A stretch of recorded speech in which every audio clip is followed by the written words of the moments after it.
Welcome to KTV1 news bulletin. ముందుగా headlines.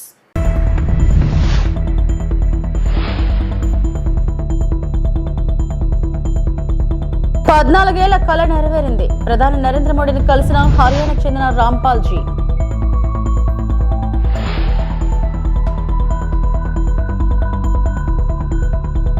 Uttar Pradesh Kanpur లో నూతన RSS కార్యాలయం.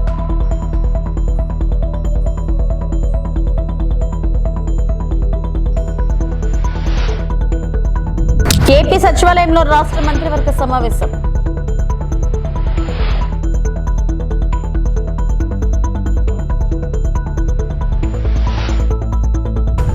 బెట్టింగ్ యాప్ లో 20 లక్షల నష్టపోయిన సాఫ్ట్వేర్ ఇంజనీర్. ఆత్మహత్యాయత్నానికి ప్రయత్నం.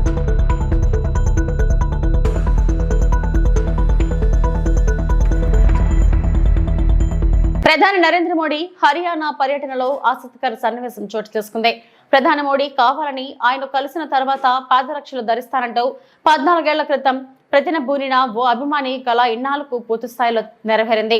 హర్యానాకు చెందిన రామ్ గోపాల్ కశ్యప్ అనే అభిమాని ఇన్నాళ్లు కాలికి చెప్పులు లేకుండానే తిరుగుతూ సోమవారం ప్రధాని మోడీని కలిశారు. దీంతో అతడికి బూట్లు గిఫ్ట్ గా అందజేసిన ప్రధాని వాటిని తోడుకునేందుకు సాయం చేశారు. సంబంధిత వీడియోను ప్రధాని సామాజిక మాధ్యమాల్లో షేర్ చేశారు. నరేంద్ర మోడీ 2014లోని ప్రధాని అయినప్పటికీ ఇన్నాళ్లకు ఆయన కలిసే అవకాశం రావడంతో రాంపాల్ కశ్యప్ కల నెరవేరినట్లయింది. యమునానగర్ లోని బహిరంగ సభ సందర్భంగా కైతాలకు చెందిన రాంపాల్ కశ్యప్ ని కలిసా. నేను ప్రధాని అయిన తర్వాతే పాదరక్షలు ధరిస్తారని అతడు 14 ఏళ్ల క్రితం ప్రతిజ్ఞ చేశారు. ఆయన నన్ను కలిశారు. ఇలాంటి వ్యక్తుల ఆప్యాయత, ప్రేమను అంగీకరిస్తాను. కానీ అలాంటి ప్రమాణాలు చేసే ప్రతి ఒక్కరిని నేను అభ్యర్థిస్తున్నా.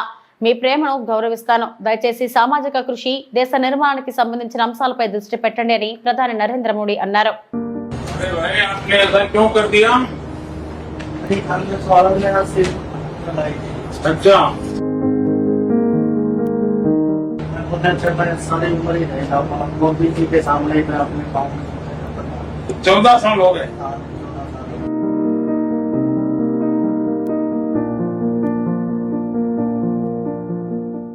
तो आज हम तुमको जूता पहना रहे हैं, लेकिन बाद में फिर कभी ऐसा करना नहीं है। कभी नहीं। काम करना चाहिए। ऐसा क्यों कर रहे हो? अपने आप को करते रहो।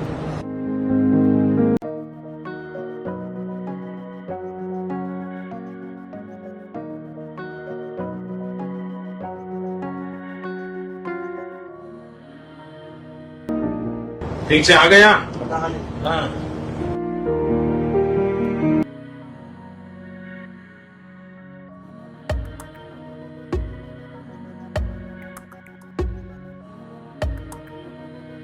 जूते पहनते रहना है। मैंने सबसे अभी निकाल दिया आपके दर्शनों में पक्का नाक के बदले।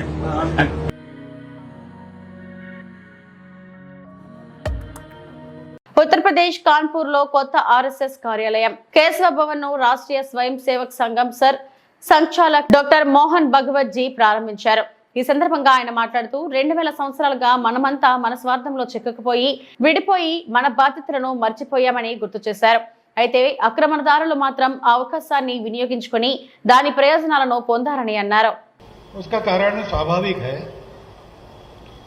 केशव स्मृति समिति के भवन में आज संघ कार्यालय का लोकार्पण हो रहा है। संघ का काम केवल संघ का काम नहीं है, वो वास्तव में समाज का काम है। पूरे समाज को ये काम करना चाहिए, अपने स्वयं के लिए, अपने देश के लिए, समाज के एक एक व्यक्ति और परिवार के लिए।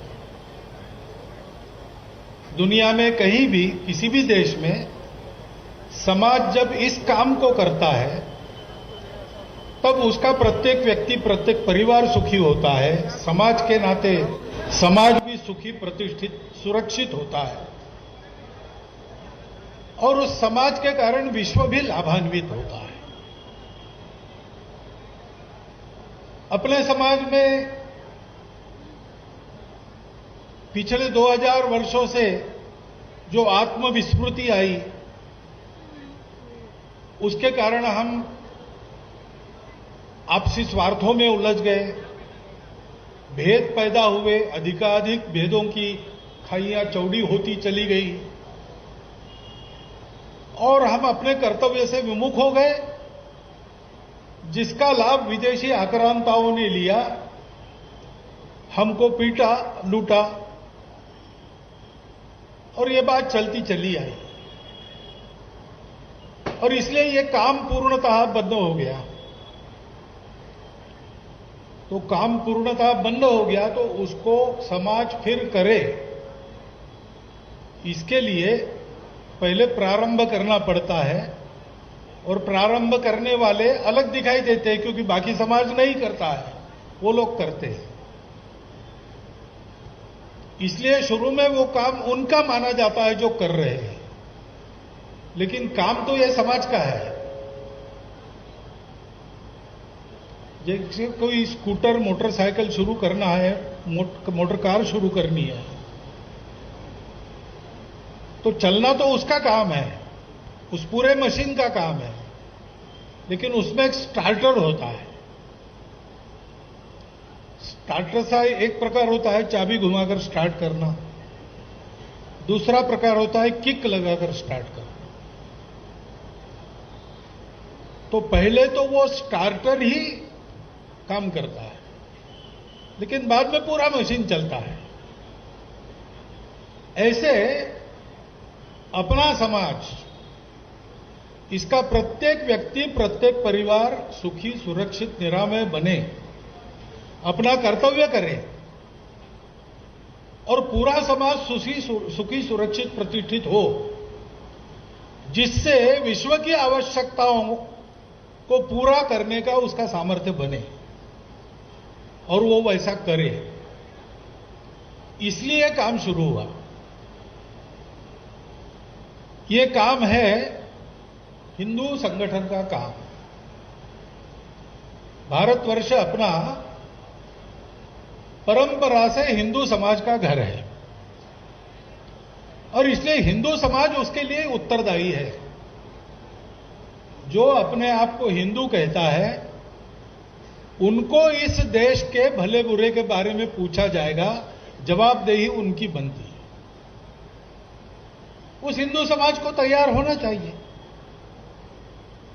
क्योंकि भारतवर्ष उनकी मातृभूमि है, उस भारत माता की भक्ति वो करते हैं। उस भारतवर्ष में हुई जो अखंड परंपरा है महापुरुषों की, भक्तों की, ऋषियों की, राजर्षियों की, ब्रह्मर्षियों की, उस परंपरा के अपने आप को वंशज कहलाते हैं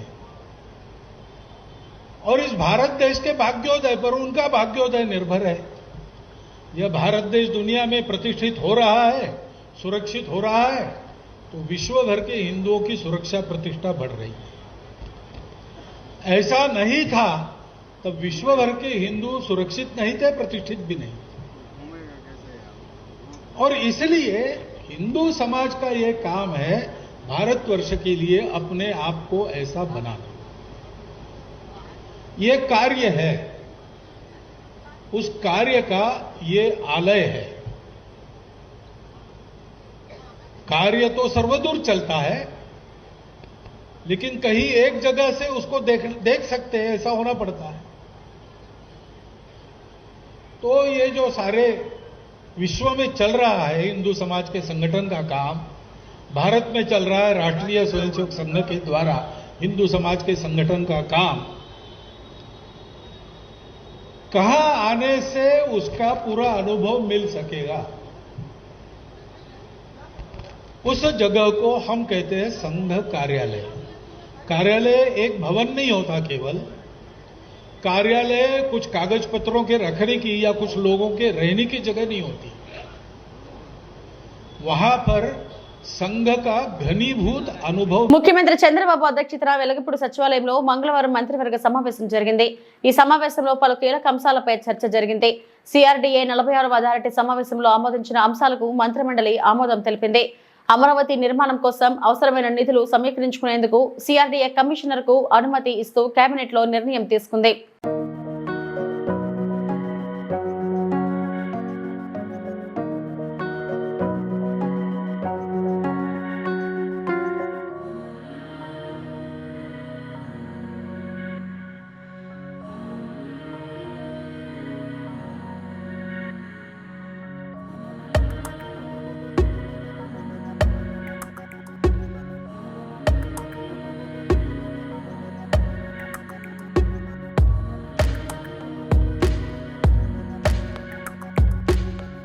నెలల్లో 33.40 కోట్లతో పాలకొల్లు నియోజకవర్గంలో రైతులకు మేలు జరిగే పనులు మన రైతు మన రామానాయుడు కార్యక్రమంలో పాలకొల్లు మండలం ఆగరు గ్రామంలో 1.10 కోట్లతో పంట కాలువల వెంబడి గ్రావెల్ రహదారులో పనులకు శంకుస్థాపన మంత్రి డాక్టర్ నిమ్మల రామానాయుడు చేయడం జరిగింది. కూటమి ప్రభుత్వం అధికారంలోకి వచ్చిన 9 నెలల్లోనే పాలకొల్లు నియోజకవర్గంలో పంట కాలువలు, డ్రైన్లు వెంబడి గ్రావెల్ రహదారులు, కాలువల త్రవ్వకం పనులు, గోదావరి ఏటుగట్టు పటిష్ట పనులు చేపట్టడం జరిగింది.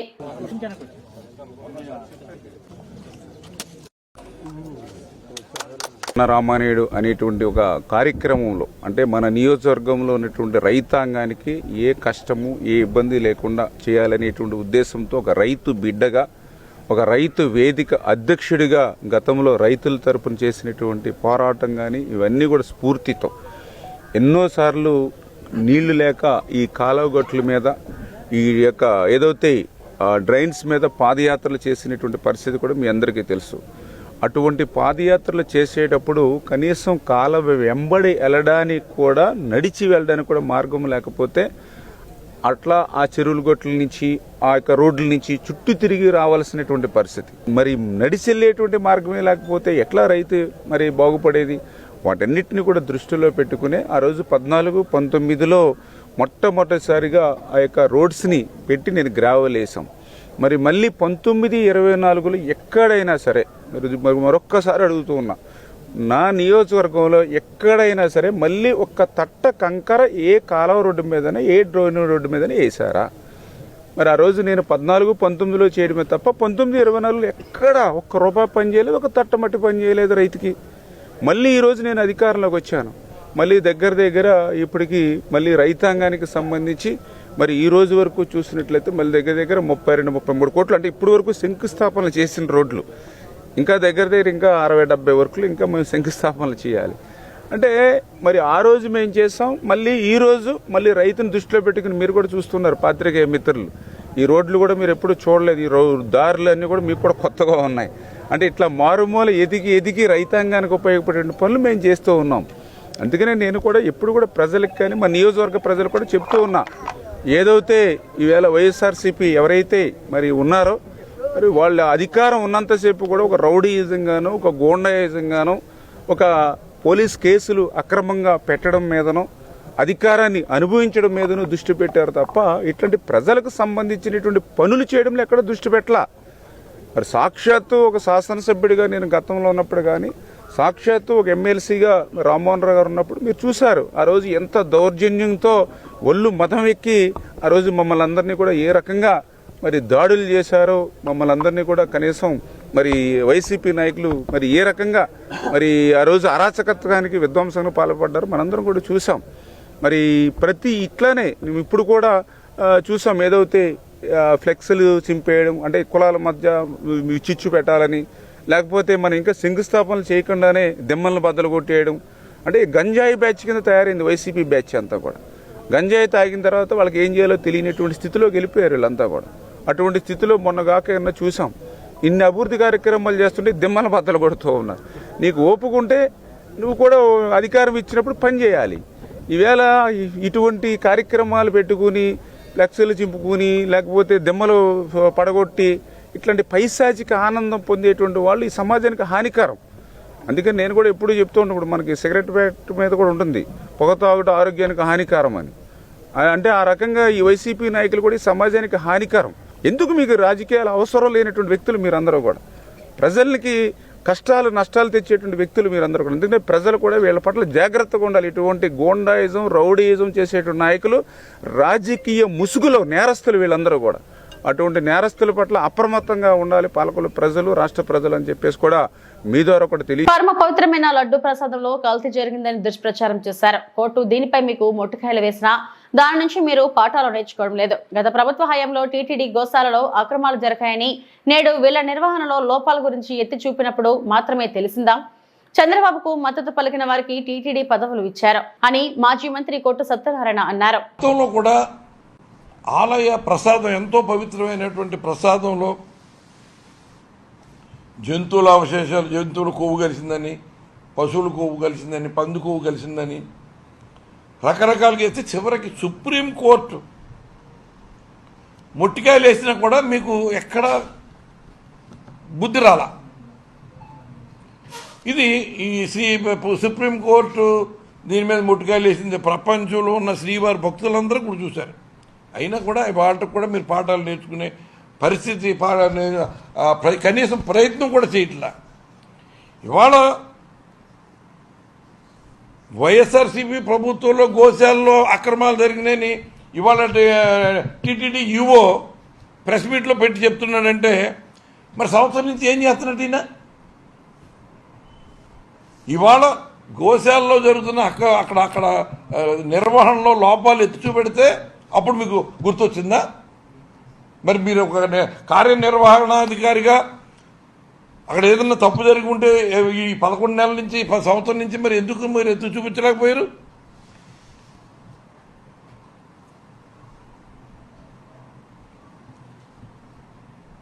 మరి దానికి సంబంధించిన వీడియోలన్నీ ఏదో మా దగ్గర ఉన్నాయని చెప్తారు. ఆ వీడియోలన్నీ అంటే ఎప్పుడు వీడియోలు మీరు చూపెడతారు చెప్పండి. చేయని తప్పులు కూడా తప్పులు చేసినట్టుగా అక్కడున్న ఎవరితో ఫిర్యాదులు ఇప్పించి కేసులు పెట్టి వేధించాలన్న ఒక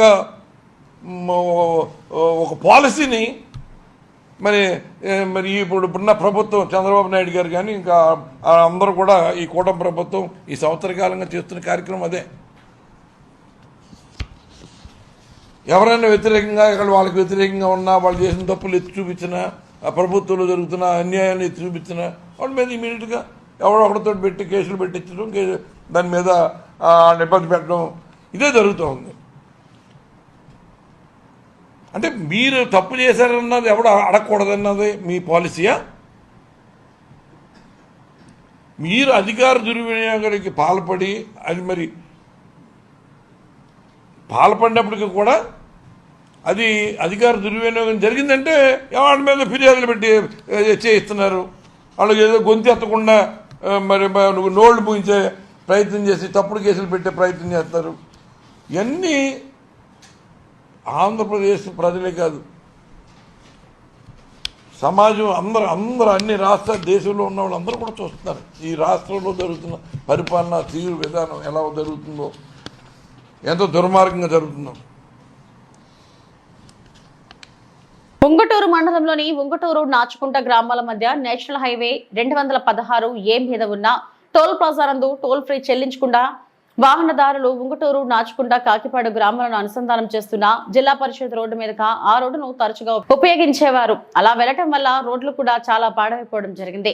కూటమి ప్రభుత్వం ఎంతో ప్రతిష్టాత్మకంగా నిర్మిస్తున్న పాడైపోయే ఉన్నాయని మరియు మరికొన్ని గ్రామాలు కూడా పొట్టిపాడు మరియు దొంతవరం గ్రామ ప్రజలు తరచూ ప్రమాదాలకు గురవడం మరియు భారీ వాహనాల వలన రోడ్డు పాడైవ్వడం, ఉంగుటూరు మరియు నాచుకుంట బ్రిడ్జిలు డ్యామేజ్ అవ్వడం జరుగుతుంది.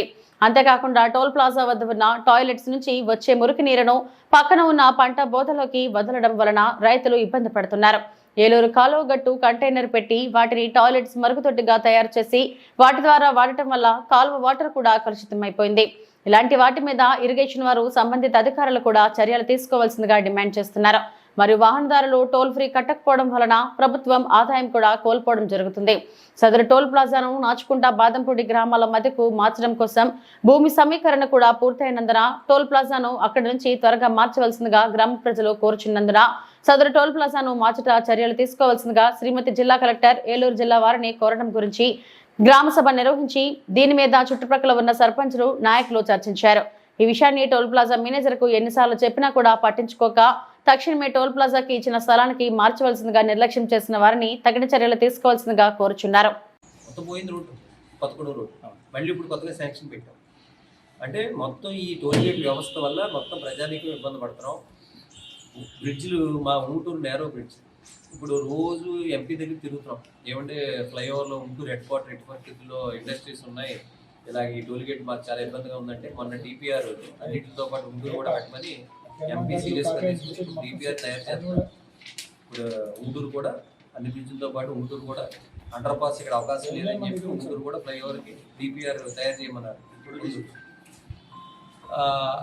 ఈ టోల్ గేట్ వల్ల ఇన్ని రకాలుగా రోడ్లు పోతున్నాయి, ప్రజలు ఇబ్బంది పడుతున్నారు. ఇప్పుడు కాలువగట్లు ఎవరో లోకాయుక్తులు వేయడం వల్ల కాలువగట్లు తీసేయమని చెప్పి ఆక్రమణలో కోర్టు చెప్పింది. ప్రభుత్వం కూడా ఆ ఉత్తర్వులు పాటించమని ఇప్పుడు ఏదైతే లోకాయుక్త ఆయన చెప్పిన ప్రకారం కాలగొట్లు కొట్టేయమని చెప్పారు. ఆల్రెడీ కొన్ని కొట్టేశారు. ఇప్పుడు ఇంకా పోలీస్ ఫోర్సు ఇంకా కొన్ని ఇబ్బందులు కోర్టు కేసులు అని చెప్పి అంటున్నారు. కాలగట్లు ప్రజానికాన్ని మనం ఆక్రమణ అని చెప్పి మనం కొట్టేస్తున్నాం. వాళ్ళు తీసేస్తున్నారు, ఇళ్ళు తీసేస్తున్నారు, కొట్లు తీసేస్తున్నారు. మరి టోల్గేట్ వాళ్ళు అసలు గడిచి వాడు మాట్లాడుతుంది. వాళ్ళేమో మొత్తం వాళ్ళు ఎంత రవిశంకర్ చెప్పినట్టు మలాలు గిలాలు బాత్రూమ్లు అన్ని కాలంలోకి వెళ్తాయి.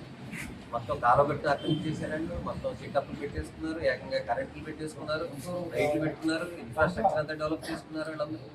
మరి ప్రజలకు న్యాయం, టోల్గేట్ డబ్బులు వసూలు చేసేవాళ్ళకు న్యాయం కాదు. ఒకటి. రెండు, వైసీపీ ప్రభుత్వంలో ఎవడో ఏ నాయకుడు ఆ నాయకుడు వైసీపీ నాయకుడు అంటే చాలు వాళ్ళకి నో పాస్, అన్నీ కూడా ఫ్రీ. వైసీపీ నాయకుడు సరే, వైసీపీ నాయకులు ఇప్పుడు కూడా మీరు అబ్జర్వ్ చేస్తే మీరు ఒకసారి కలిసి సీసీ కెమెరాలు చూపెడతాం. కూటమి నాయకులకి ఎంట్రన్స్ లేదు. ఇంకా అంటే మాలాంటి వాళ్ళకి ఒకటి ఎరా నోరున్న వాళ్ళకి ఎవరి జోలికి రావట్లేదు. కానీ కూటమి నాయకులందరినీ కూడా వాళ్ళు ఆపుతున్నారు. కూటమి నాయకులు వైసీపీ నాయకులకి no pass, no gate. YCP నాయకులు వెళ్ళిపోవచ్చు, కూటమి నాయకులు మట్టికి వెళ్ళకూడదు. సరే, మేము మా క్రమశిక్షణ గల పార్టీ, క్రమశిక్షణ గల నాయకత్వంలో మేము పనిచేస్తున్నాం కాబట్టి మేము ఎందుకులే అని చెప్పి మేము కూడా మా మనసులో బాధ ఉన్న వైసీపీ నాయకులకి గేట్లు తీసేసిన, కూటమి నాయకులు గేట్లు తీసిపోయినా మేము బాధపడలా. మేము వాళ్ళకి చెప్తున్నాం, అయ్యా మరి మేము లోకల్ స్థానికులు, మాకు రోజు ఈ ఏరియాలో హైవే మీద టోల్ గేట్లు ఉన్న టోల్ గేట్లు అత్యధికంగా టోల్ వసూలు చేసే గేట్ ఏదన్నా ఉందాయా అంటే అది ఓన్లీ ఉంటూరు టోల్ ప్లాజా మాత్రమే. మీకు ఈ హైవే మీద అత్యధికంగా టోల్ ప్లాజా కట్టే ప్లాజా ఏదన్నా ఉందంటే ఒక ఉంటూరు టోల్ ప్లాజా. ఈ టోల్ ప్లాజా ఏం చేస్తుంది? ఇప్పుడు ఒక చిన్న సామాన్యుడు ఒకడు ఉంటూరులో ఒక ట్రక్ ఉంది. ఆ ట్రక్ మీద అతని జీవనోపాధి. ఆ ట్రక్కు అతను గవర్నమెంట్ పర్మిట్లతోటి అతను ఒక సామాను అటు ఇటు వేసుకుంటూ ఉంటాడు. ఒక సిమెంట్ బస్తానో లేకపోతే ఒక ఏదన్నా అటు ఇటు తిరుగుతూ ఉంటాడు. ఇటువైపు వెళ్తే 150, అటువైపు వెళ్తే 150, అడిగి 300. బెట్టింగ్ యాప్ లో ఓ సాఫ్ట్వేర్ ఉద్యోగి 20 లక్షలు నష్టపోయారు. ఆ నష్టం నుంచి భరించలేక ఆత్మహత్య చేసుకుంటానని తండ్రికి వీడియో కాల్ చేశారు. ఈ విషయం పోలీసులకు తెలియజేయడంతో అదృష్టవశాత్తు పోలీసులు బాధితులను కాపాడారు. మధురవాడ ఐటీ సెజ్లోని మిరాకిల్ సాఫ్ట్వేర్ కంపెనీలో కె సుందర్ పనిచేస్తున్నారు. ఇటీవల బెట్టింగ్ యాప్ ద్వారా 20 లక్షల వరకు నష్టపోయారు. దీంతో సూసైడ్ చేసుకుంటున్నట్టు తండ్రి సత్యనారాయణకు వీడియో కాల్ చేశారు. వెంటనే తండ్రి 112కు ఫోన్ చేయగా పోలీసులు మొబైల్ లొకేషన్ ట్రాక్ చేసి రామానాయుడు స్టూడియో ఎదురుగా ఉన్న బీచ్ వద్ద సుందర్ను గుర్తించారు. వెంటనే అతన్ని కాపాడి కౌన్సిలింగ్ చేశారు. బాధితుడు సుందర్కు భార్య, ఒక కుమార్తె ఉన్నారు. బెట్టింగ్ యాప్ల బారిన పడవద్దని పోలీసులు ప్రజలకు విజ్ఞప్తి చేస్తున్నారు.